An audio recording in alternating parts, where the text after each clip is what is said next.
It was a mistake. George Osborne promised to vigorously challenge hard Brexit. The Remain campaigner and former MP said Brexit was a mistake and Britons have been left to pick up the pieces.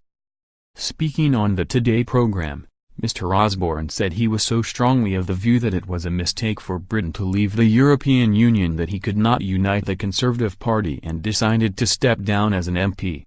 He said, "But I will vigorously challenge how they want to interpret that result.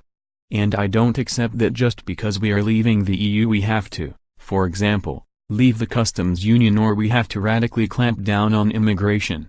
Mr. Osborne claimed he was quite gloomy about the referendum outcome and said he became aware there were many Britons wanting to leave the Brussels bloc during the campaign. He said, "I was pretty pessimistic and there was quite a lot of nervousness when I sat down that night in Downing Street to watch the outcome of the referendum. Sadly my fears were confirmed." But the former Tory MP said the turnout to the referendum was a success. He said, "No one can complain that people didn't show up. It had the highest turnout of any democratic event in our country's history. And, you know, we all now have to pick up the pieces of the result." Mr. Osborne also said he cannot see Brexit being stopped and said Britain will, therefore, leave the European Union. European Commission President Jean-Claude Juncker agreed in December enough progress has been made on key Brexit issues in order to move on to trade talks.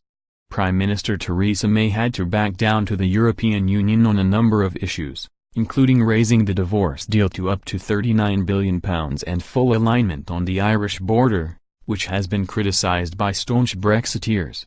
MEP Daniel Dalton, who is the Conservatives' chief whip in the European Parliament, said Britain has no justification to remain in the single market and customs union after Brexit. He said, "If it's all the same rules then it's not different than staying in the EU." Mr. Dalton insisted Britain must leave the customs union after the transition period. He said, "If you are still in the customs union, then you actually lose access to the free trade deals that the EU has done with the rest of the world. You still have to accept imports from those countries but you can no longer export to them under the same terms."